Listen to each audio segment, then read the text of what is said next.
সবতে আমি ফুলান গামোচাখন মানে এৰা নাই মানে ফুলান গামোচা লৈছোঁ আৰু ফুলান গামোচা লৈ আমি ফটো ভিডিঅ' চব লৈছোঁ ইভেন উমলিংলাত মই ইমান হেপী আছিলোঁ যে মই বিহুৱে নাচিলোঁ আৰু ৰাস্তাই নাই মানে আপুনি কংক্ৰিট নাপাব আপুনি চলাবৰ কাৰণে বাইক চ' মানে আপোনাৰ চকা সোমাই গৈছে গাড়ীৰ চকা সোমাই ফচি গৈছে মহিলাই চব কৰিব পাৰে সেইটোৱে প্ৰুফ কৰি কৰি ইচ এণ্ড এভৰি মহিলাই এতিয়া প্ৰুফ কৰি আছে এইটো হ'ল মেণ্টেল ষ্ট্ৰেংথ আৰু এই পগলা মানুহবোৰে সদায় ছাকচেছফুল থাকে আৰু এই পাগলামি আমাৰ চবৰ ভিতৰতে আছে আৰু কৰিব লাগে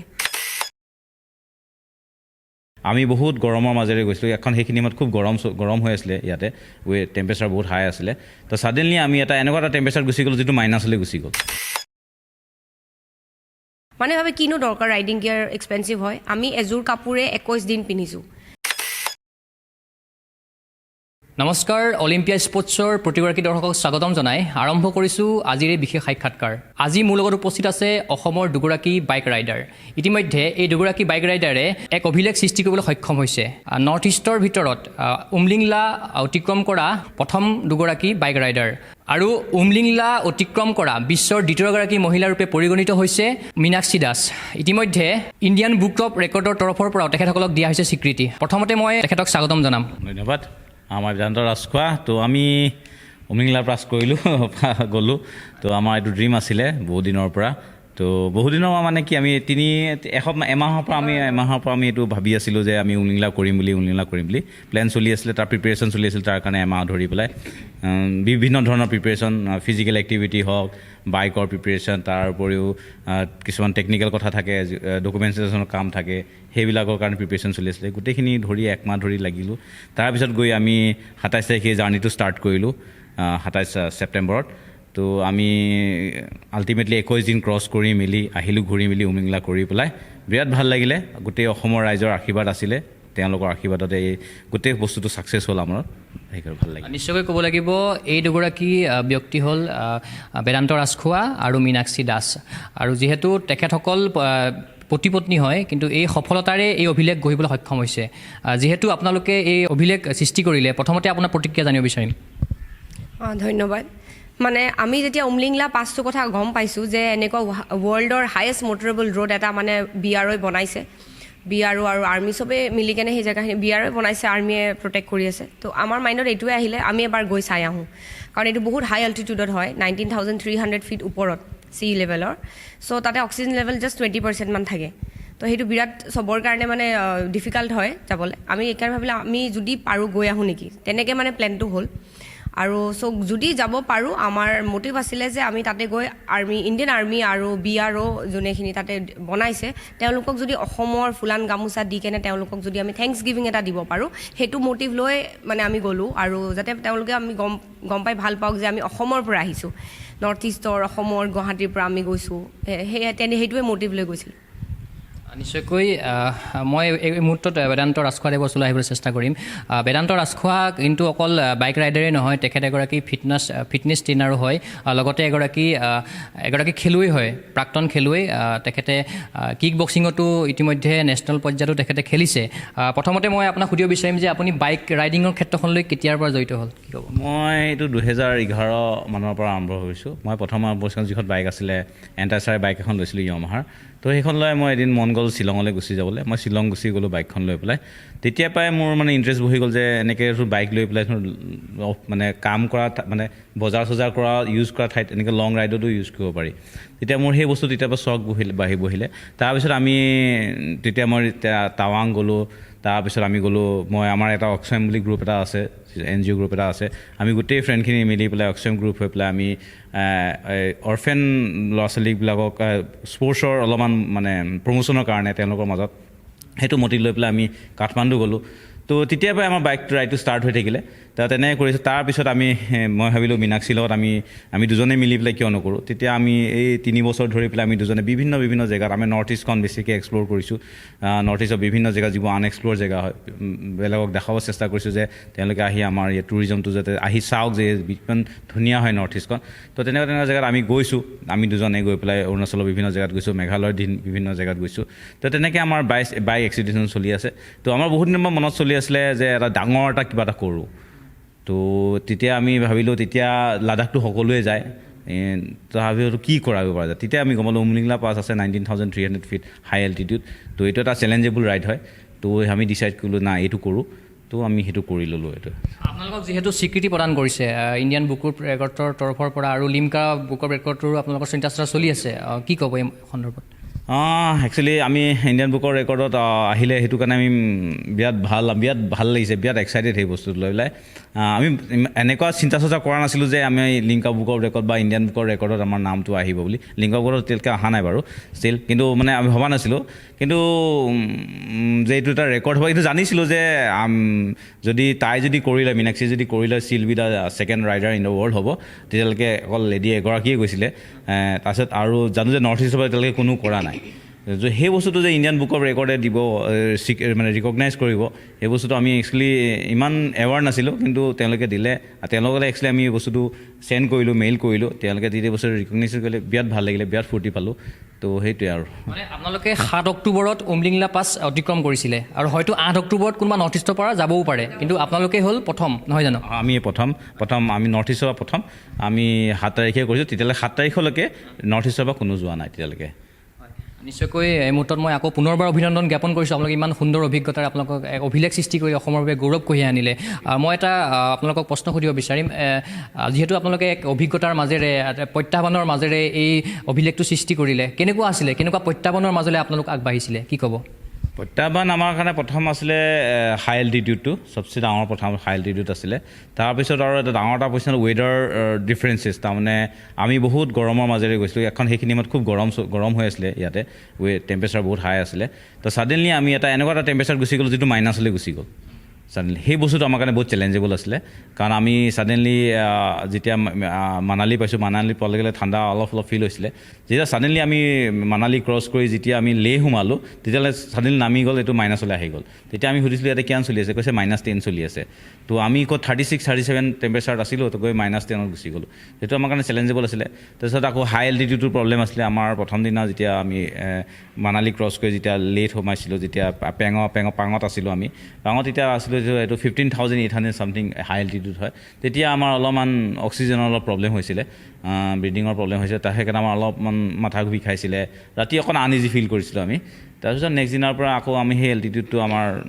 এডজাষ্ট হৈ গ'ল বডিলত তাৰপিছত আমি গৈ আছোঁ ভালেই গৈ আছোঁ বাকী তেনেকুৱা চেলেঞ্জেবল নাছিলে খালি ৰাস্তা বহুত বেয়া আছিলে আমি যেতিয়া চৰ্চৰ পৰা মানে হিমাচল আৰু লেৰ যিটো বৰ্ডাৰ আছিলে চাৰ্চো তাৰ পৰা যেতিয়া ৰাস্তাটো সেইটো মানে শুনিছোঁ মানে জনামতে তেওঁ সেইটো ৱৰ্ল্ডৰ 6 ডেজলিয়েষ্ট ৰাস্তাৰ ভিতৰত এটা পৰে তো বিৰাট ডাঙৰ বিশাল এখন মৰুভূমি বালিৰ মৰুভূমি তাৰ মাজেদি আমি বাইক চলাই গৈ আছিলোঁ তাতে বিভিন্ন ধৰণৰ গাড়ী অহা যোৱা কৰি আছে ধূলি উৰাই গৈ আছে দেখা নাপায় তাৰমানে ধূলি ইমান বেছি ধূলি আছিলে দেখা পোৱা নাই আমি আগলৈ ৰাস্তা আছেনে নাই আমাৰ বাইক দুবাৰমান অলপমান ৰাস্তাত ফচিছেও মানে বালিত সোমাই গৈছে তাৰপিছত আমি উলিয়াই পেলাই লৈ গৈছোঁ সেইটো আমাৰ কাৰণে অলপ চেলেঞ্জেবল আছিলে তাৰপিছত আমি যেতিয়া ৰাইড কণ্টিনিউ কৰি গৈ আছোঁ সেই এল্টিটিউডটো সেই ৰাস্তাবিলাক আমাৰ ইউজটো হৈ গ'ল তো আমি বাকী ইমান চেলেঞ্জ পোৱা নাই বাকী চব নৰ্মেলে পাইছোঁ নিশ্চয়কৈ এই মুহূৰ্তত মই মীনাক্ষী দাসৰ কাষলৈ আহিব বিচাৰিম যিহেতু আপুনি বিশ্বৰ দ্বিতীয়গৰাকী মহিলা যিয়ে উমলিংলা পাছ অতিক্ৰম কৰিছে অনুভৱ কেনেকুৱা বিৰাট ভাল লাগিছে কাৰণ ডিফিকাল্ট আছিলে আৰু আমি এইটো ভাবিছিলোঁ যিহেতু ৱৰ্ল্ডৰ হায়েষ্ট মটৰেবল ৰোড আমাৰ ইণ্ডিয়াত আছে চ' এই ইণ্ডিয়ান ল'ৰা বা ইণ্ডিয়ান ছোৱালী গৈ কেনে এইটো বস্তু মানে ৰেকৰ্ডটো কৰিব লাগে কাৰণ ফৰেনাৰ্ছবোৰ এনি টাইম 2 হুইলাৰলৈ ৰেডি ৰেকৰ্ড ল'বলৈ বা সিহঁতি ডিছকভাৰ কৰি ভাল পায় জেগাবোৰ তো আমি ভাবিছোঁ ফৰেনাৰ কোনোবাটো পুতুকৈ বাইক লৈ আহিয়ে যাব কিয়নো ইণ্ডিয়ান কোনোবা যাওক চ' সেইকাৰণে আমি জল্দি গ'লোঁ যেতিয়া যাবলৈ লৈছিলোঁ তেতিয়া গম পালোঁ অলৰেডি ইণ্ডিয়ান এজনী গৈছে সেইটোলৈ আমি বিৰাট হেপ্পী হ'লোঁ যে যি ফাৰ্ষ্টজনী আমাৰ ইণ্ডিয়ানে আছিলে যোনে উমলিংলা পাছ কৰিছে চ' তেনেকৈ আমি ছেকেণ্ড হ'লোঁ সেইটো কাৰণে বিৰাট ভাল লাগিলে যে এটলিষ্ট নাই থাৰ্ডজনীও ইণ্ডিয়ান হ'ব লাগে তেনেকুৱা চাগে হৈছেও চাগে তেনেকৈ মানে আমি বিচাৰোঁ মানে ইণ্ডিয়ানে সেইটো বস্তুটো লওক চ' সেইকাৰণে আমি বেছি হেপ্পী নিশ্চয়কৈ মহিলা হিচাপে এগৰাকী বাইক আৰোহীৰ নিশ্চয়কৈ কিছুমান অসুবিধা থাকে গতিকে আপোনালোকৰ নিশ্চয়কৈ আপুনিও সেই প্ৰত্যাহ্বানৰ সন্মুখীন হৈছে কেনেকুৱা ধৰণৰ প্ৰত্যাহ্বানৰ মাজেৰে আপুনি মহিলা হোৱা স্বত্তেও এই অভিলেখ গঢ়িবলৈ সক্ষম হ'ল কি ক'ব মহিলা হোৱাৰ বহুত কিছুমান মানে আমি ফাইট কৰি থাকোঁ ডে টু ডে লাইফতে চ' সেইকেইটা গোটেই ফাইটবোৰ তাতে মই এক্সট্ৰিম লেভেলত কৰিব লগা হৈছিলে কাৰণ তাতে আমি প্লেন হিচাপে যাব নোৱাৰোঁ যে আমি এইখিনি জেগা গৈ পাম আৰু ইয়াতে আমি হোটেলত থাকিবলৈ পাম লাক্সাৰী ৰুম পাম তাত তেনেকুৱা নাছিলে কাৰণ অফ ৰোড পাইছোঁ যেনে বেদান্তই ক'লে একদম ধূলিৰ ৰাস্তা মানে ধূলি বুলি অকল ধূলি নহয় ৰাস্তাই নাই মানে আপুনি কংক্ৰিট নাপাব আপুনি চলাবৰ কাৰণে বাইক চ' মানে আপোনাৰ চকা সোমাই গৈছে গাড়ীৰ চকা সোমাই ফচি গৈছে ডাঙৰ ডাঙৰ গাড়ী ফচি গৈছে চ' সেইবোৰ ডাষ্ট এলাৰ্জি থকা মানুহ মই থাইৰয়ড থকা মানুহ মই ত' মই এইবোৰ লৈ কেনো থাইৰয়ডত বহুত বেছি গৰম লাগে বহুত বেছি ঠাণ্ডা লাগে চ' মই চব গৰমতো গ'লোঁ ঠাণ্ডাটো গ'লোঁ ধূলিটো গ'লোঁ সেইকেইটা ফাইট মোৰ আছিলে আৰু থাইৰয়ড থকাৰ কাৰণে টোপনি বহুত আহে আৰু আমি নন ষ্টপ মানে বাইক চলাইছোঁ দিনভৰ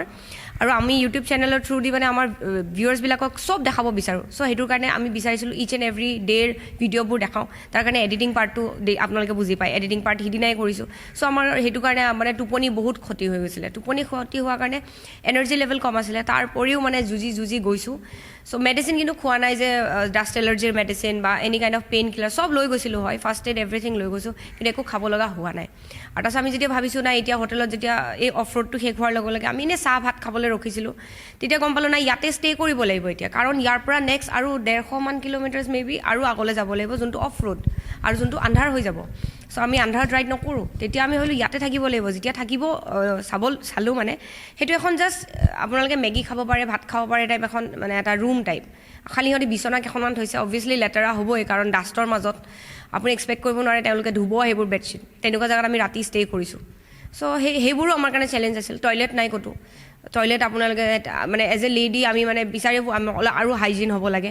চ' আমি শ্বেয়াৰিং টয়লেটটো গৈছোঁ এনেকুৱা কিছুমান চিটুৱেশ্যন গৈছোঁ এটা মানে মই ক'ব বিচাৰোঁ স্পেচিয়েলি শ্ৰীনগৰ যেতিয়া মই গৈ পাইছোঁ বৰফৰ পৰা নামি আহিছোঁ জুৰ্জিলা পাছত ফাৰ্ষ্ট বৰফ পৰিছে আৰু আমি লাকি আছিলোঁ যে সেই বৰফ আমি পাইছোঁ পূৰা স্ন'ফল পূৰা আমি স্ন'ৱেদি ভৰ্তি চ' নামি আহিছোঁ টয়লেট লাগিছে টয়লেট যাব লাগে বাথৰুম নাই শ্ৰীনগৰ পাইছোঁ নামি আহি তাতে তেতিয়া ছাডেনলি আমি খাবলৈ গ'লোঁ যে কিবা খাই ল'লে আমিতো বাথৰুম পামেই তেওঁ কৈছে তালৈ যাওক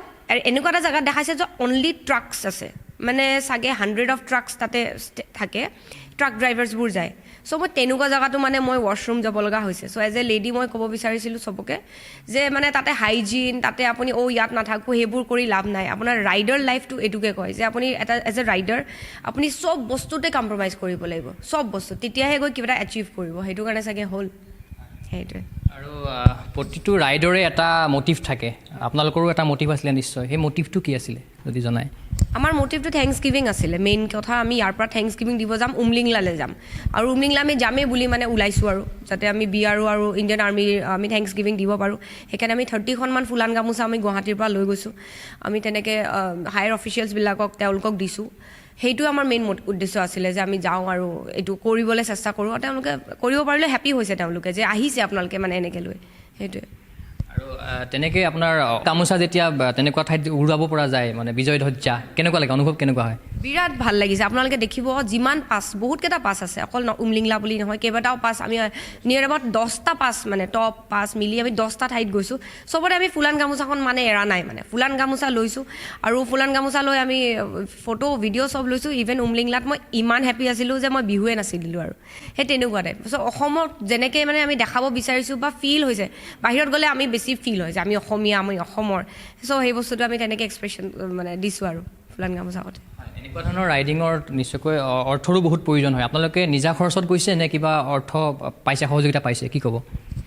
আমাৰ গোটেই ট্ৰিপটো আমি সহযোগিতাৰ থ্ৰু দিহে কৰিব পাৰিলোঁ সেইকাৰণে আমি গোটেইখিনি আমাৰ লগত যিখিনি জড়িত আছে আমাৰ টীম চবকে সেইকাৰণে থেংক ইউ দিওঁ আৰু স্পেচিয়েলি দিওঁ আমাৰ আছাম টুৰিজিমো আমাক হেল্প কৰিছে আমি গৈছিলোঁ যে আমি তেওঁলোকৰ ওচৰলৈ গ'লোঁ যে আমি এনেকৈ থেংকছ দিব বিচাৰিছোঁ এণ্টায়াৰ নৰ্থ ইষ্টৰ পৰা অলপমান আপোনালোকে যদি কিবা এটা ফাইনেন্সিয়েল হেল্প দিব পাৰে পেট্ৰলৰ দাম বাঢ়ি গৈ আছে দিনে দিনে চ' ষ্টে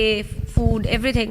চ' তেওঁলোকেও যিমানখিনি তেওঁলোকৰ এটা ৰুল ৰেগুলেশ্যন থাকে তেওঁলোকৰ যিখিনি পাৰে সেনেকৈ দিলে বাকী আমাৰ কেইটামান কোম্পানীজ আছে প্ৰাইভেট কোম্পানীজ আমাৰ লগত জড়িত চ' আমাৰ ইউটিউবত আমি তেওঁলোকৰ নামো লৈছোঁ এজ এ স্পনচাৰ্ছ তেওঁলোকে আমাক স্পনচাৰ্ছ যিখিনি তেওঁলোকৰ পালে পেট্ৰল দিলে কোনোবাই কেছ দিলে তেনেকৈ আমাক মানে হেল্প কৰিলে চ' আমাৰ এণ্টায়াৰ ট্ৰিপটো আমাৰ সেইকাৰণে হেল্পেদিয়ে হ'ল আৰু নিশ্চয়কৈ আকৌ আহিম পুনৰ আপোনাৰ ওচৰত এই মুহূৰ্তত মই বেদান্ত ৰাজখোৱা ওচৰলৈ আহিব বিচাৰিছোঁ অন্য এটা প্ৰসংগলৈ আহিব বিচাৰিছোঁ যিহেতু আপুনি এগৰাকী কিক বক্সিঙৰ খেলুৱৈ আছিলে এটা সময়ত আকৌ আপুনি ফিটনেছৰ ট্ৰেইনাৰো হয় আৰু আপুনি কিক বক্সিঙৰ পৰা আপুনি ফিটনেছ বা বাইক ৰাইডিং এনেকুৱা ক্ষেত্ৰখনলৈ কেতিয়া আহিলে বা কেনেকৈ আহিলে কি ক'ব ফিটনেছলৈ আহিলোঁ মানে যে কিক বক্সিঙত আহিছিলোঁ মই যেতিয়া ক্লাছ 7ত আছিলোঁ 1992 তেতিয়াৰ পৰাই মই এই বস্তুটো ষ্টাৰ্ট কৰিছোঁ আৰু একচুৱেলি মই এইটোৱেই কৰি আহিলোঁ সৰুৰে পৰা এতিয়ালৈকে তো এতিয়া কৰি আছোঁ ষ্টিল মই প্ৰেক্টিছ কৰি থাকোঁ এতিয়া মই খেলা স্পৰ্টছ পাৰ্টিচিপেট নকৰোঁ মোৰ ষ্টুডেণ্টখিনিয়ে কৰে কিন্তু মই ষ্টিল প্ৰেক্টিচিং কিন্তু মানে এই লাইনটোত অহা মোৰ হ'ল তেতিয়া মই যেতিয়া 1992 আছোঁ তেতিয়াৰ পৰাই এইটো লাইনত আহিলোঁ স্পৰ্টছ লাইনত তাৰপিছত লাহে লাহে ফিটনেছত সোমাই গ'লোঁ তাৰপিছত বাইক ৰাইডিংটো একচুৱেলি যেতিয়া মই ক'লোঁ যেনেকৈ মই এবাৰ নিজৰ বাইক এখন লৈ পেলাই শ্বিলঙলৈ গুচি গ'লোঁ তো শ্বিলঙত গৈ এইটো বস্তুটো মোৰ ফিল হ'ল যে এই বাইকখন লৈ পেলাই দীঘল জোৰলৈ যাব পাৰি আৰু ৰাস্তা যেতিয়া বাইকখন চলাই থকা যায় এটা মানে লনলি ৰাস্তা আইচলেটেড ৰাস্তা এটাত তেতিয়া ফিল হয় মানে just you are the king of the road এই ৰাস্তাটো মোৰ হয় তাৰমানে আৰু বাইকখন দি মই এই ৰাস্তাটো কনকিয়াৰ কৰি গৈ আছোঁ তো সেই ফিলটো মোক খুব ভাল লাগিলে যিটো বতাহ যিটো ফ্ৰেছনেছ যিটো বাইক চলালে যিটো ফ্ৰেছনেছ ফিল হয় বতাহটো যেতিয়া লাগে বতাহটো ফিল হয় সেই বস্তুটো মোক খুব মানে ভাল লাগিলে সেই বস্তুটোৱে মোক খুব বেছি এক্সাইটেড কৰিলে তো মই ভাবিলোঁ কিয় না এনেকুৱা দীঘলীয়া ৰাইড কৰা যায় 2-3 দিন এসপ্তাহ 2 সপ্তাহ এনেকৈ ৰাইড কৰা যায় তো তেতিয়া অলপমান ফাইনেন্সিয়েলি উইক আছিলোঁ তো এনেকৈ দীঘল ৰাইড কৰিব পৰা নাই কিন্তু এতিয়া ফাইনেন্সিয়েলি ষ্ট্ৰং নহয় যদিও এতিয়া ইমানখিনি এবল যে মানে এটলিষ্ট 3-4 দিনৰ কাৰণে হ'লেও বাইক এসপ্তাহৰ কাৰণে হ'লেও বাইকখন লৈ পেলাই ওলাই যাব পাৰোঁ ফুৰিবলৈ যাব পাৰোঁ চ' সেইকাৰণে ভাল লাগে তেতিয়াৰ পৰা মই লাগি আছোঁ এই লাইনটোত কৰি আছোঁ ষ্টিল যিমান দিন পাৰোঁ মই ৰাইড কৰিম আৰু আমাৰ যিবোৰ ভিউৱাৰ্ছ আছে সকলোকে নতুন জেগা এক্সপ্ল'ৰ কৰি দেখাবলৈ চেষ্টা কৰিম সেইটো আৰু তাৰোপৰি এটা কথা হ'ল কি এটা মানে এইটো মই মানে নিউ জেনেৰেশ্যনক এইটো ক'ব বিচাৰোঁ যে মানে এনেকুৱা ধৰণৰ কিছুমান ৰাইড চাইড কৰক বা বাইক চাইক এনেকুৱা পেচন লওক যিবোৰ পেচনে ধৰক আপোনাক পাৰ্চনেলি আৰু পাৰ্চনেলি আপোনাৰ হেল্প কৰাৰ লগে লগে গোটেই সমাজখনকো যাতে মানে মটিভেট কৰে যাতে সেই বস্তুটোত থাকিবৰ কাৰণে যাতে বেয়া বস্তুৰ পৰা নিজক আঁতৰাই ৰাখে যেনেকৈ বেয়া নিচাযুক্ত বস্তু যিবোৰ ৰাগিয়াল দ্ৰব্যৰ পৰা আপোনালোকক আঁতৰাই ৰাখে সেইবোৰ পৰা আঁতৰাই ৰাখি পেলাই এই বস্তুবিলাক কৰক কৰি পেলাই যাতে আপোনালোকে সমাজখন যাতে আগুৱাই লৈ যাব পাৰে এনেকুৱা কিছুমান কাম কৰক তো মোৰ সেইটো এটা মন সেইকাৰণে যাতে মোক দেখি কিনে মোৰ কিছুমান ফলোৱাৰ্ছ আছে বা তেওঁলোকে মটিভেট হয় তেওঁলোকে এনেকুৱা কাম কৰে এনেকুৱা বাইক লৈ যায় বা বাইকৰ থ্ৰুৱেদি আমি মাজে মাজে বাইকৰ থ্ৰুৱেদি বাইক ৰাইডৰ থ্ৰুৱেদি ছ'চিয়েল কিছুমান কজৰ কাৰণেও যাওঁ যেনেকৈ মেডিচিন ডিষ্ট্ৰিবিউট কৰি আমি 2বাৰমান কৰিছোঁ তেনেকুৱা কাম আগলৈও কৰিম তেনেকুৱা তো সেই বস্তুবিলাক আমি দেখাব বিচাৰোঁ সকলোকে সকলোৱে যাতে এই বস্তুবোৰ ফ'ল' কৰক আৰু সমাজখন যাতে আগুৱাই লৈ যাব পাৰে সেইটো এটা যিহেতু আপুনি এগৰাকী ফিটনেছ ট্ৰেইনাৰ হয় এতিয়া মই সুধিব বিচাৰিছোঁ যে ফিটনেছ ট্ৰেইনাৰ হোৱাৰ কাৰণে আপুনি বাইক ৰাইডিঙত অলপ আপোনাৰ সুবিধা হৈছে নেকি কি ক'ব সেইটো যথেষ্ট হয় এইটো মই হয় আপুনি ভাল কুৱেশ্যন এটা কৰিছে এজ এ ফিটনেছ ট্ৰেইনাৰ বা as an fitness athlete bike ৰাইডত বহুত হেল্প কৰে যিহেতু আমাৰ বাইক এখন হ'ল স্পৰ্টছ বাইক তো এটা এগ্ৰেছিভ পজিশ্যন হয় আমাৰ চবেই কয় কঁকালৰ বিষ হ'ব বুলি একচুৱেলি নহয় আমি ফিটনেছ কৰি থকাৰ কাৰণে আমাৰ নিজৰ কোৰ মাচলটো ষ্ট্ৰং কৰি ৰখাৰ কাৰণে আমাৰ প্ৰব্লেম নহয় তাৰমানে সেইকাৰণে আমি ধৰক 21 দিন কণ্টিনিউ বাইক চলালোঁ আহি পেলাই আমি এদিনো ৰেষ্ট নল'লোঁ আহি পেলাই ছানডে আমি আহি পালোঁ তাৰ নেক্সট দিনা আমি এদিন ৰেষ্ট ল'লে মানে কি আমাৰ বাইক এখন ছাৰ্ভিচিং কৰালোঁ কৰাই মেলি সেই দিনটো বিজি থাকি পেলাই নেক্সট দিনৰ পৰা আমি আকৌ বেক টু ৱৰ্ক কামত লাগি গ'লোঁ তো আমাৰ কাৰণে ইমান প্ৰব্লেম হোৱা নাছিলে কাৰণ এনেকুৱা নহয় যে চবেই সুধিছে যে ইমান দূৰ দিন বাইক চলালোঁ তাৰপিছত কি এক্সজষ্ট হোৱা নাই নে বডি বা ভাগৰ লগা নাই নে কঁকাল বিষ হোৱা নাই আমাৰ তেনেকুৱা একো ফিল হোৱা নাছিলে ডিউ টু আমাৰ ফিটনেছৰ কাৰণে যে যিহেতু আমি ফিটনেছ কৰি থাকোঁ তো সেইটোৱে আমাক কোনো মানে এটা সময়তো যাতে মন দুৰ্বল কৰিব দিয়া নাই বা শাৰীৰিকভাৱে আমি দুৰ্বল হৈ যোৱা নাছিলোঁ যে আগুৱাই যাবৰ কাৰণে তো এই লাডাখ যাত্ৰাৰ কালচোৱাত আমি জনাত আপুনি প্ৰথম দিনটোত আপোনালোকে 850 কিলোমিটাৰ পৰ্যন্ত বাইক ৰাইডিং কৰিছিলে প্ৰায় 14 ঘণ্টাত সেই অভিজ্ঞতাৰ বিষয়ে ক'ব নেকি কিয় ইমান জাৰ্ণি কৰিব লগা হ'ল একেদিনাই একচুৱেলি জাৰ্ণি কৰিব লগা হ'ল আমাৰ একচুৱেলি টাৰ্গেটটো বেছি আছিলে আমাৰ একচুৱেলি সেইদিনা 1000 কিলোমিটাৰ মাৰিম বুলি ভাবিছিলোঁ মানে জাষ্ট ফৰ আৱাৰ নিজৰ ৰেকৰ্ডৰ কাৰণে মই 600 কিলোমিটাৰ আমি অলৰেডি মাৰিছিলোঁ আমি দুজনে 600 কিলোমিটাৰ বাইক চলাইছিলে তো আমি ভাবিছোঁ এইবাৰ 1000 কিলোমিটাৰ মাৰোঁ কিন্তু 1000 কিলোমিটাৰ নহ'লগৈ কাৰণ আমাৰ এটা ভুল ডিচিশ্যন হৈ গ'ল যে আমি ৰাতি 2:30 বজাত ওলাই দিলোঁ ৰাতিপুৱা 2:30 বজাত ওলাই দিলোঁ ইয়াৰ পৰা ষ্টাৰ্ট কৰিলোঁ তো আমাৰ ৰাতিপুৱা হওঁতে টোপনি ধৰা আৰম্ভ কৰিলে তো সেইকাৰণে আমাৰ বাইক শ্ল' হৈ গ'ল কিন্তু কথাটো হ'ল কি ৱেষ্ট বেংগলৰ পৰা বিহাৰ আমি যেতিয়া ৱেষ্ট বেংগল ক্ৰছ কৰিছিলোঁ তো ৱেষ্ট বেংগল আমাৰ দিনত তেতিয়া 1টামান বাজিছিলে আমি দিনৰ 1টামান বাজিছিলে তো ৱেষ্ট বেংগল ক্ৰছ কৰাৰ পাছত আমি যিটো জেগালৈ গ'লোঁ দৰভাংগা তাৰ মাজত ষ্টে'ৰ কোনো তাৰমানে ব্যৱস্থা নাই তাৰমানে ভাল ষ্টে কৰা জেগা নাই তো সেইকাৰণে ভাবিলোঁ নাই আমি এইটো কণ্টিনিউ কৰিব লাগিব আমি আজি কিবাকৈ হ'লেও দৰভাংগা বুলি জেগাডোখৰ আছে য'ত ষ্টে'ৰ ব্যৱস্থা আছে তালৈকে যাব লাগিব তো গুৱাহাটীৰ পৰা দৰভাংগালৈকে প্ৰায় 850 কিলোমিটাৰ হয় তো আমি দৰভংগা গ'লোঁ, দৰভংগাত গৈ ৰাতি 7:30 বজাত গৈ পালোঁগৈ। তো তাতে গৈ থাকিলোগৈ ধুনীয়াকৈ। তো সেইটোৱে আছিলে একচুৱেলি মেইন, আমি সেইকাৰণে গ'লোঁ। কিন্তু আমাৰ মেইন হোৱাটছ আছিলে আমি 1000 কিলোমিটাৰ মৰাটো, কিন্তু সেইটো নহ'লগৈ আমাৰ। আমি নেক্সট টাইম আমি ট্ৰাই কৰিম 1000 কিলোমিটাৰ কৰিবৰ কাৰণে, কিন্তু বৰ্তমান 850। কিন্তু আমি ইমান স্পীডতো যোৱা নাই, আমি নিজৰ বাইক লিমিট স্পীড এটা ৰাখিছোঁ, কাৰণ গাঁৱৰ মাজেদিও গৈছোঁ, কিছুমান বেয়া ৰাস্তাও পাইছোঁ। তো আমি নিজৰ স্পীড 80, 60, 80, 90 এনেকুৱাতে ৰাখিছোঁ, যাতে অভাৰ স্পীড কৰি পেলাই যাতে আমি নিজৰ কাৰণে বিপদ নহয় বা বেলেগৰ কাৰণে বিপদ নানো। তো সেইটো চেষ্টা কৰি আমি এইবিলাক গৈ পেলাই ৰাতি 7:30 বজাত গৈ দৰভংগা পাইছোঁ, 850 কিলোমিটাৰ ক্ৰছ কৰিছোঁ। নিশ্চয়কৈ এই মুহূৰ্তত আকৌ মই পুনৰ মীনাক্ষী দাসৰ ওচৰলৈ আহিবলৈ চেষ্টা কৰিম। যিহেতু আন এগৰাকী মহিলা মিৰ্জাৰ অঞ্জলি দাসে এটা অভিলেখ সৃষ্টি কৰিবলৈ সক্ষম হৈছে যে নৰ্থ ইষ্টৰ পৰা পদযাত্ৰাৰে গৈ তেখেতে লাডাখত উপস্থিত হৈছে। কি ক'ব এই মুহূৰ্তত? মহিলাই আকৌ এক অভিলেখ সৃষ্টি কৰিছে। সেইটোৱে মহিলাই চব কৰিব পাৰে, সেইটোৱে প্ৰুফ কৰি কৰি ইচ এণ্ড এভৰি মহিলাই এতিয়া প্ৰুফ কৰি আছে। এইটো হ'ল মেণ্টেল ষ্ট্ৰেংথ, আমি এইটোৱে ক'ম। ফিজিকেলি আমি ভাবোঁ মহিলা উইক বা কোনোবাক দেখিলে ক্ষীণ হয়, শকত হয়, আমি সেইটো জাজ কৰি থাকোঁ। কিন্তু একচুৱেলি যদি আপুনি মেণ্টেলি আপুনি মনেদি যদি ভাবি লয় যে মই কিবা এটা লক্ষ্য লৈছোঁ আৰু মই এইটো কৰিম, আৰু এইটো কৰিব পাৰে, যিকোনো মানুহে পাৰে। ইভেন মই নিজৰ কথাও ক'ব বিচাৰিছোঁ যে মই যদি এইটো কৰিব পাৰিছোঁ, চবেই পাৰিব। খালি ওলাই যাব লাগিব আৰু কৰিম বুলি ওলাই যাব লাগিব, একদম নোৱাৰা একো নাই। তেওঁ মানে সেইখিনি কৰি দেখুৱালে, খোজকাঢ়ি। আমি যে ভাবিব নোৱাৰোঁ পগলা এনেকৈ খোজকাঢ়ি যাম, মানে আমি এনেকৈ জেনেৰেলি অকণমান গ'লে আমি স্কুটিখন বা বাইকখন লৈ যাওঁ, তেওঁ খোজকাঢ়ি লাডাখলৈ যোৱা, এইটো মানে পগলা টাইপ কথা বাৰ্তা। আৰু এই পগলা মানুহবোৰেই সদায় ছাকচেছফুল থাকে, আৰু এই পাগলামি আমাৰ চবৰ ভিতৰতে আছে আৰু কৰিব লাগে, মই সেইটোৱে ক'ব বিচাৰিছোঁ। নিশ্চয়কৈ এই মুহূৰ্তত তেখেতক আমি এই অনুষ্ঠানৰ তৰফৰ পৰা পুনৰবাৰ ধন্যবাদ জ্ঞাপন কৰিলোঁ। আৰু এই মুহূৰ্তত আকৌ এটা সুধিব বিচাৰিছোঁ যে এটা ব্যক্তিগত আপোনাক প্ৰশ্ন সুধিব বিচাৰিছোঁ আপোনালোকৰ, যিহেতু আপুনিও এগৰাকী ফিটনেছ ট্ৰেইনাৰ আৰু আপুনিও এগৰাকী ফিটনেছ ট্ৰেইনাৰ, বা আপোনালোকেও বাইক ৰাইডাৰ কৰে, আপুনিও বাইক ৰাইডিং কৰে, গতিকে দুয়োগৰাকী একেটা ক্ষেত্ৰৰ লগতে জড়িত। গতিকে আপোনালোক যিহেতু বিবাহপাশত আবদ্ধ হৈছে বহুত বছৰ আগতে, মানে কিবা সুবিধা, মানে কেনেকুৱা ধৰণৰ সুবিধাৰ সন্মুখীন হৈছে আপোনালোক? মানে অসুবিধা নহয়, সুবিধা ইয়াৰ কাৰণে বস্তুবোৰ মিলি গ'লে ভাল হয়। এতিয়া যেনেকৈ মই ৰাইডিং ভাল পাওঁ, ইউ ৰাইডিং ভাল পায়, মই ফিটনেছত আছোঁ, ইউ ফিটনেছত, বস্তু মানে মিলি গৈছে। বস্তুখিনি মিলাৰ কাৰণে আমি কোনো এটা কাৰোবাক বেছি পুছ কৰি থাকিব নালাগে। ইউ যদি কয় যাওঁ নেকি, এতিয়া আমি পৰহি নাগালেণ্ড গৈ আছোঁ, মানে দিৱালীত নাগালেণ্ড যাম, ত' ক'ৰবাত যাম, সেইটো হ'লে না বুলি ময়ো নকওঁ, না বুলি ইও নকয়। আমি ফিজিকেলিও ৰেডি কাৰণ আমি ফিটনেছত আছোঁ, মেণ্টেলিও ৰেডি কাৰণ আমি ৰাইডিং কৰি ভাল পাওঁ। চ' সেইটো বস্তু ভাল লাগিছে মানে। নিশ্চয়কৈ। আৰু এটা কথা মানে সুধিব বিচাৰিম, যিহেতু আপুনি, আমি জনাত আপুনি বিদেশত গৈ পেলাই আপুনি ট্ৰেইনিং লৈ পেলাই আপুনি এই ফিটনেছ লাইনত আহিছে, গতিকে সেই সম্পৰ্কে অলপ ক'ব নেকি? কেনেধৰণে আপুনি চাৰ্টিফিকেট গ্ৰহণ কৰিছিলে, কেতিয়া কৰিছিলে? মই একচুৱেলি এইটো লাইনত বহুত ইয়াৰ্ছৰ পৰা আছোঁ, 2000ৰ পৰাই আছোঁ। কিন্তু মই ফাৰ্ষ্ট চাৰ্টিফিকেট 2002ত কৰিছোঁ, মই দিল্লীত পঢ়িছিলোঁ, তাতেই মই ফিটনেছ লাইনটো ল'লোঁ। তেনেকৈ ঢেৰ চাৰ্টিফিকেট কৰ্চ কৰিলোঁ, ৰিবক ইণ্ডিয়াৰ পৰা ষ্টাৰ্ট কৰি।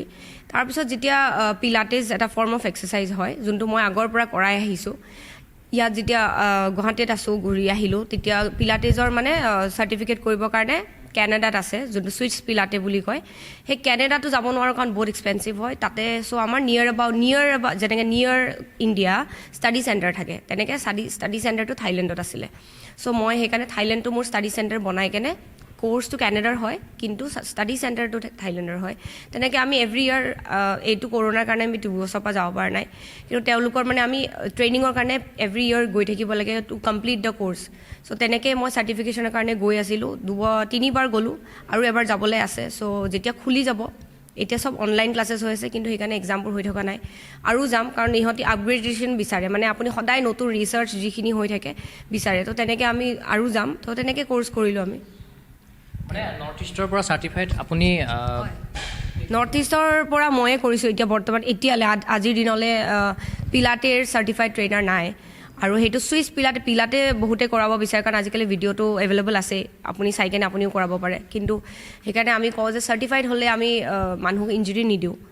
চাৰ্টিফাইড হ'লে আমি থিয়ৰিখিনি জানো, কাৰ কাৰণে কোনটো এক্সাৰচাইজ ইম্পৰ্টেণ্ট হয়, কাৰ কাৰণে, চবৰ কাৰণে চব সমান নহয়। আপোনাৰ কাৰণে কিছুমান এক্সাৰচাইজ নহয়, কাৰণ আপোনাৰ বডি কণ্ডিশ্যন বেলেগ হ'ব পাৰে। চ' সেইবোৰ যে ষ্টাডিখিনি থিয়ৰি দৰকাৰ, তাৰ কাৰণে চাৰ্টিফিকেট দৰকাৰ। চ' সেইটো কাৰণে মই চাৰ্টিফিকেট কৰ্চটো কৰিলোঁ, আৰু ময়ে চাগে এতিয়ালৈ কৰিছোঁ, আৰু কোনো কৰা নাই এতিয়ালৈ। সেইটো হয়। যিহেতু আমি গম পাইছোঁ যে আপুনি ফিটনেছৰ লগতে ৰাইডিঙৰ ক্ষেত্ৰত জড়িত, কিন্তু ইয়াৰ উপৰি আপুনি মাৰ্চেল আৰ্টৰ লগতো জড়িত হৈ আছিলে, এই সন্দৰ্ভত কি ক'ব? মাৰ্চেল আৰ্টছ মই যেতিয়া 17 ইয়াৰ্ছ আছিলোঁ, তেতিয়া টাইকোৱাণ্ডো শিকিছিলোঁ, বহুত কম সময়ৰ কাৰণে। আৰু তেতিয়াই ভাবিছিলোঁ যে কিবা এটা কৰিম, খেলিম, কিন্তু মোৰ খেলা নহ'ল এবছৰে মই ট্ৰেইনিং ল'লোঁ মই একোৱে শিকা নহ'ল তাৰপিছত যেতিয়া বেদান্তৰ ট্ৰেইনিং চালোঁ মই তেতিয়া ভাবিলোঁ নাই এতিয়া বেদান্তৰ লগত মই যদি শিকিব পাৰোঁ কিন্তু তেতিয়া মোৰ এজ একচুৱেলি নাছিলে কাৰণ 35 ইয়াৰ্ছৰ ৰিটায়াৰমেণ্ট হয় যিমানখিনি মই জানো তেতিয়া মোৰ 33 ইয়াৰ্ছ তেতিয়া মই ভাবিলোঁ ক'ত এতিয়া আৰু ৰিটায়াৰমেণ্টৰ বয়স 33 নহয় 34 তাৰপিছত ৰিটায়াৰমেণ্ট আহিলে মই তাক কৈছোঁ খেলিব পাৰিম ই ট্ৰেইনিং দি কেনে ক'লে খেলি দিয়াচোন পাৰিবা তাৰপিছত মই ফাৰ্ষ্টখনটো খেলিব নাজানো হাৰিলোঁ চিলভাৰ পালোঁ তাৰপিছত মই 3টা গ'ল্ড পালোঁ সেই তেনেকৈ মানে মই এইটো ক'ব বিচাৰোঁ যে এজ মেটাৰ নকৰে আপোনাৰ যদি ইণ্টাৰেষ্ট আছে মই 34 ইয়াৰ্ছত মাৰ্চেল আৰ্ট শিকি চাগে সেইটো বছৰতে এটা বছৰতে শিকি কেনে মই 3টা গ'ল্ড পাইছোঁ অল আছাম পাইছোঁ নৰ্থ ইষ্টৰ পৰা পাইছোঁ different form of martial art জিতকিনেটো আছিল মই ঠাই আছিলে সেইটোৱে সঁচাকৈ নৱপ্ৰজন্মৰ বহু যুৱক যুৱতী দেখা পোৱা গৈছে লাডাখ হওক বা বিভিন্ন ঠাইত বাইক ৰাইডিং কৰে গতিকে তেখেতসকল যিহেতু গৈ আছে বা নৱপ্ৰজন্মৰ যিসকলকে আহিব এই দুঃসাহসিক ক্ৰিয়া কৰিবৰ কাৰণে গতিকে তেখেতসকলৰ উদ্দেশ্যে কি ক'ব যে লগত তেখেতসকলে কি নিয়াটো দৰকাৰ বা কেনেকুৱা ধৰণৰ সাৱধানতা অৱলম্বন কৰিব লাগে কি ক'ব চবেই যাব লাগে চবেই ৰাইড কৰিব লাগে কাৰণ বহুত ষ্ট্ৰেছ বাষ্টাৰ হয় আপোনালোকৰ লাইফত চবৰে ষ্ট্ৰেছ থাকে ৰাইডিং কৰিলে বা ড্ৰাইভিং কৰিলে আপোনালোকে খুব ভাল পাব কিন্তু বস্তুবোৰ অলপ প্লেণ্ড আউট কৰি যাব লাগে ক্লাইমেট কণ্ডিশ্যন চাই যাব লাগে যে আমি কেনেকুৱা ক্লাইমেট গৈ পাম কোনটো পিক টাইম হয় এতিয়া চবেই এনেকুৱা নহয় যে স্ন'ত যাব নালাগে যেনেকৈ লাডাখত এতিয়া পূৰা স্ন' কিছুমানে স্ন' চাবলৈ যাব বিচাৰে চ' তেনেকৈ আপোনালোকে কোনোবা এটা জেগা প্লেন কৰিবৰ কাৰণে সেইটো ৱেডাৰ ফৰকাষ্টটো চাই যাব কোনটো মাহত গ'লে বেষ্ট টাইম হয় ইয়েৰৰ কোনটো ছিজনত আপুনি গৈ ভাল পায় কিছুমান ছিজনত ফ্লাৱাৰ ছিজন থাকে কিছুমান ছিজনত স্ন' ছিজন থাকে কিছুমান ছিজন আকৌ লেণ্ডশ্লাইড ছিজন থাকে যেনেকৈ আমাৰ অৰুণাচলতো সোধে আমি কেতিয়া যাম চ' আমি যিহেতু আমি ইয়াৰে লোকেল হয় আমি গাইড কৰিব পাৰোঁ চ' আজিকালি এভৰিথিং গুগলত আছে আপোনালোকে ক'ৰবাত গ'লে গুগল চাই কেনে চাব যে কেতিয়া লেণ্ডশ্লাইড হয় কেতিয়াবা হেভি ৰেইন হয় কেতিয়া কি হয় ডাষ্ট ছিজন থাকে সেইবোৰ চাব তাৰোপৰি সদায় আপোনালোকে প্ৰপাৰ যদি আপুনি 2 হুইলাৰ চলাই ৰাইডিং গিয়াৰত যাব মানে ভাবে কিনো দৰকাৰ ৰাইডিং গিয়াৰ এক্সপেঞ্চিভ হয় আমি এযোৰ কাপোৰে 21 দিন পিন্ধিছোঁ আমি চেঞ্জ কৰি থকা নাই কাৰণ এইটো ওপৰৰ লেয়াৰৰ কাপোৰ ভিতৰৰ লেয়াৰ আপুনি যিমান পাৰে চেঞ্জ কৰি থাকক কিন্তু আপোনাক বচাব সেই আপোনাক ৰাইডিং গিয়াৰ হেড টু টো দামী হেলমেট এইটো কাৰণে হয় যাতে আপুনি পৰিলে হেলমেটটো ফাটি নাযায় আপোনাৰ মূৰত মানে ইঞ্জুৰি নিদিয়ে চ' হেলমেটৰ পৰা আদি কৰি আপোনাৰ জেকেটৰ পৰা আদি কৰি নি গাৰ্ড এলব' গাৰ্ড গোটেইখিনি সেই ড্ৰেছটোত থাকে আপুনি যদি পৰি যায় কাৰণ আমি 3-4 4বাৰ পৰিছোঁ ময়ো পৰিছোঁ বেদান্তও পৰিছে আমাৰ একো স্ক্ৰেচো অহা নাই কাপোৰ ফাটিব পাৰে মেবি অকণমান চিলাই খুলিব পাৰে বাট আপুনি বাচি থাকিব জোতাও ভাল ল'ব লাগিব কেতিয়াবা ট্ৰাক উঠি যায় বাছ উঠি যায় এনেকুৱাও হয় পৰি গ'লোঁ কিমান চ' আপোনাৰ ইঞ্জুৰি নহয় মই সেইটো কাৰণে ছাজেষ্ট কৰিম আপোনালোকে সদায় গিয়াৰ আপ হৈয়ে যাব আৰু ফাৰ্ষ্ট এইড মেডিচিনখিনি এটলিষ্ট বেচিক মেডিচিনখিনি কেৰি কৰিব আৰু এটা কথা মই আপোনালোকে উল্লেখ কৰিব বিচাৰিম আপোনালোক যিহেতু এই লাডাখ যাত্ৰাৰ সময়ত আপোনালোকে বহু ৰাজ্য পাৰ হৈ গৈছে আৰু বহুত মানুহ লগ পাইছে বহুত মানুহৰ সংস্পৰ্শ লাভ কৰিছে তাতো আপুনি অসমীয়া মানুহো হয়তো লাভ কৰি মানে লগ পাইছে কেনেকুৱা ধৰণৰ অভিজ্ঞতা হৈছিলে তেখেতসকলৰ সহযোগিতা কেনেকুৱা আছিলে এই যাত্ৰাকালত বিৰাটে ভাল লাগিলে কাৰণ ডিফাৰেণ্ট আমি যেতিয়া বেলেগ বেলেগ ঠাইত গৈছোঁ বেলেগ ধৰণৰ মানুহৰ লেংগুৱেজ কথা কোৱাৰ ষ্টাইল সিহঁতৰ খোৱাৰ ষ্টাইলটো বেলেগ কাপোৰ পিন্ধাৰ ষ্টাইল বেলেগ বা আমাৰ লগত কথা পতাৰ ষ্টাইল বেলেগ কিছুমানে অসম কি হয় ক'ত হয় AS আমাৰ যেতিয়া বাইকৰ নাম্বাৰ দেখিছে বুজিয়ে পোৱা নাই ক'ৰ পৰা আহিছে যেতিয়া গম পাইছে আছামছে এনেকৈ কিছুমানে আছামৰ বিষয়ে নাজানে আমি তেওঁলোকক কৈছোঁ আছামখন ক'ত আছে নৰ্থ ইষ্টত কি হয় আছাম গুৱাহাটী অসমত আমাৰ 7 ছিষ্টাৰ আমাৰ ইয়াতে আছে নৰ্থ ইষ্টত এইবোৰো কৈছোঁ তেওঁলোকক আচ্ছা হা তেতিয়া মই কৈছোঁ আপোনালোকে আমাৰ ভিডিঅ' চাব আমাৰ ভিডিঅ' চালে আমি নৰ্থ ইষ্টখন কেনেকৈ এক্সপ্ল'ৰ কৰিছোঁ দেখা পাব সেইবিলাক ভাল পাইছে তাৰপিছত যেতিয়াই আমি তেওঁলোকে মেক্সিমাম জেগাত এইটো হৈছে যেতিয়া দেখিছে এজনী লেডি ৰাইডাৰ তেওঁলোকে বহুত এইটো লৈ কেনে আমাক মানে হেৰি কৰিছে মটিভেট কৰিছে যে এনেকৈ লেডিজ ওলাই আহিব লাগে বহুত ভাল পাইছে মানে কৈছে বহুত পাৱাৰফুল হয় তুমি হেন তেন কৰি চ' আৰু ডিফাৰেণ্ট ফুড পালোঁ আমি টেষ্ট কৰিবলৈ ভাল লাগিলে সেইটো কাৰণে বেলেগ ধৰণৰ জেগাত গৈ আগন্তুক দিনত আপোনালোকে দুইজনে ৰাইডিংটো কেনেকৈ আগবঢ়াই নিম বুলি ভাবিছে যিহেতু আপোনালোক এগৰাকী ফিটনেছ ট্ৰেইনাৰো হয় গতিকে দুয়োটা সমানে কেনেকৈ আগবঢ়াই নিব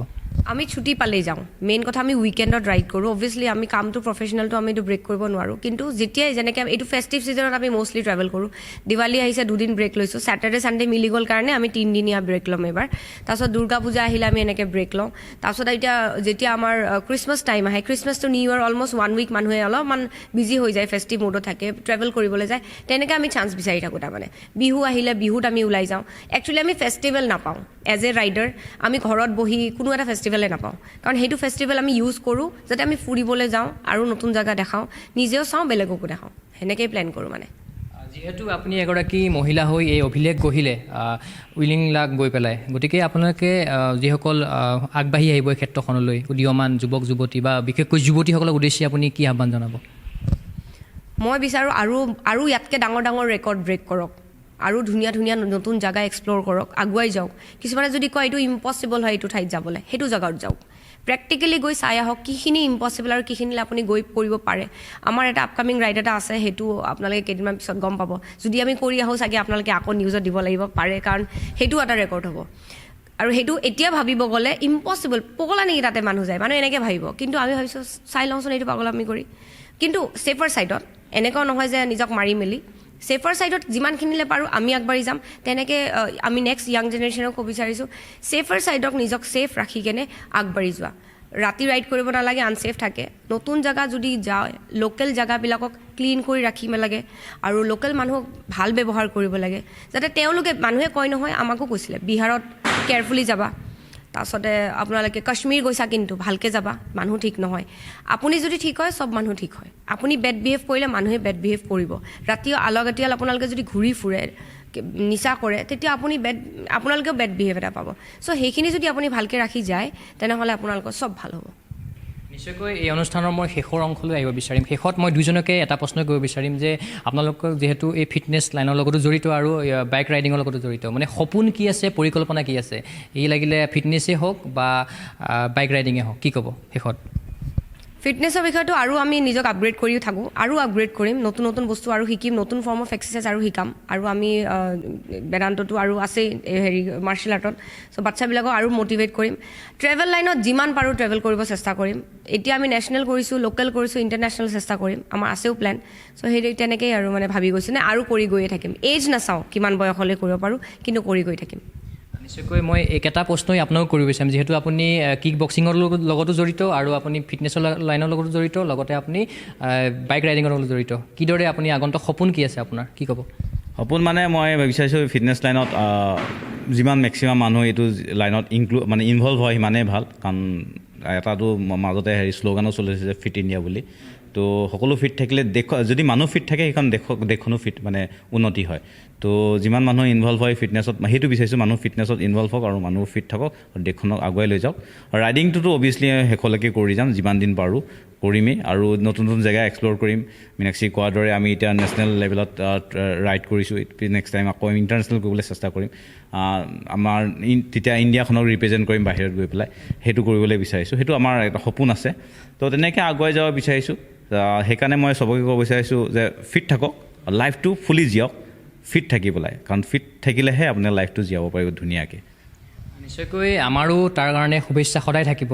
আৰু এই মুহূৰ্তত মই সাক্ষাৎকাৰ পৰা বিদায় ল'ব লাগিব। আপোনালোকে ইমান সময় দিয়াৰ বাবে আপোনালোক দুয়োগৰাকীকে ধন্যবাদ জ্ঞাপন কৰিছোঁ। অহাৰ কাৰণে ধন্যবাদ, অশেষ ধন্যবাদ। আৰু সকলোকে আমাৰ ফালত ধন্যবাদ। অসম ৰাইজক আমি নিজৰ হৃদয়ৰ ফালৰ পৰা ধন্যবাদ দিব বিচাৰিছোঁ। আপোনালোকৰ আশীৰ্বাদৰ কাৰণে আমি এইখিনি কৰিব পাৰিলোঁ।